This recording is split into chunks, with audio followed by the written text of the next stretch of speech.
This is an examination of the hidden human condition. This is the Hidden Killers Podcast. With Tony Brueski. Retired FBI Special Agent, Chief of the Counterintelligence Behavioral Analysis Program, Robin Dreeke, is with us on this segment. And we're taking another dive into the accusations, claims, if you will, as wild and audacious as they may be, from the defense of Bryan Kohberger. This DNA might have been planted by some crooked cops here on the scene. They're going to the OJ defense, it seems, at this point. And then also when it came to the deadline of bringing an alibi to the court, they didn't. At the very end of the day, they filed something. I would hardly call it an alibi, basically stating it wasn't me. So he's going with the Shaggy defense on that one. And he wasn't there. But okay, that's not the alibi. What is it? He just wasn't there.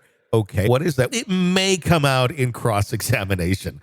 Is this really, truly our confirmation that we have that they have no defense for Kohberger? I think so. I think they're being very congruent with that arc of what they're doing is just trying their best to sow seeds of doubt. And I don't know if this is what they're going for the alibi. I think I read someplace that the alibi they're going to try to use was a technical alibi of the cell phone data. And that doesn't hold up. Spies do this all the time. If a spy is going operationally, they leave their cell phone behind just so you can't track where they were. Yeah, so I think they're grasping at straws just because they're trying their best to sow seeds of doubt.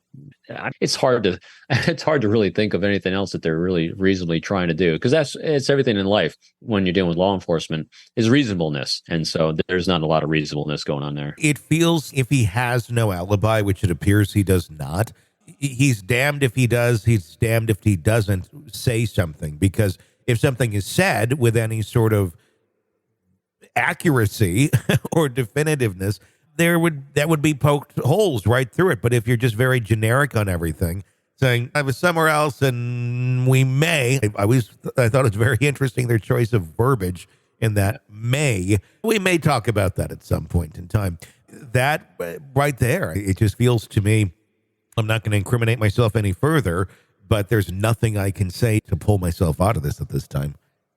Yeah, I'm not a defense expert, but if what it looks like is that they're trying to play on an emotional response to things for potential jurors, not a rational response.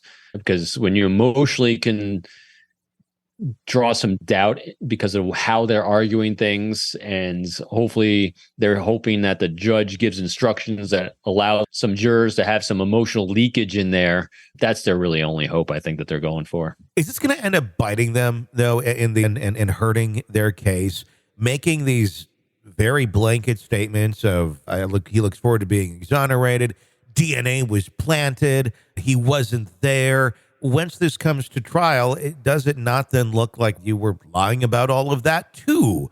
And just adding to the list of lies that if they just didn't say anything at all, wouldn't be part of the equation at the end of the day when one's trying to discern the guilt or innocence of Kohberger.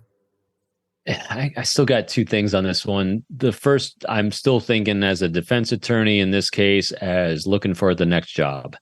I think they want to show as much due diligence as they possibly can. And also, I think when it's such a rock solid case, as it appears from our optic to be, swing away and swing hard, man. That's all I think that's all they're doing, because if they don't, what else is going to happen? So you might as well just take the best swing you can, hoping that maybe something will pop up in the interim that says, oh, look, I was right. Just, I don't know. Would this investigation be any different if a murder weapon was found? Would the perception of this case be any different if they had actually found the weapon? It's a great question.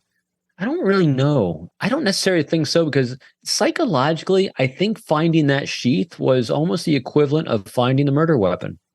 Yeah. I mean, think about that psychologically.